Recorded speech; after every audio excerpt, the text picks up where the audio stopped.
आज फिर अखबार आया है। रोज की तरह झट से उठाया, देखा और फेंक दिया। कोई तेरी खबर हो तो पढूं, कोई तेरी तस्वीर हो तो देखूं, वरना अखबार के इन अक्षरों में मेरे लिए क्या रखा है।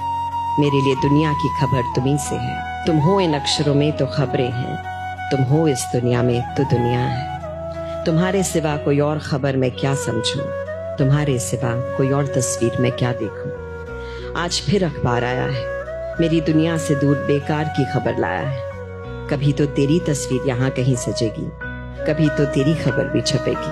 पर अभी इन खबरों का क्या करूं जिसमें तेरी कोई बात नहीं। एक आस है बहुत दूर कहीं, एक ख्वाब है बहुत दूर कहीं। आज फिर अखबार आया है, कल भी अखबार आएगा। मेरी उम्मीदों के सुनहरे सपने हर पन्ने पे छप जाएंगे। तेरी खबर लेकर आएंगे, तेरी तस्वीर सजाएंगे। वो कल अब और दूर नहीं, वो कल कभी तो आएगा। कल फिर अखबार आएगा।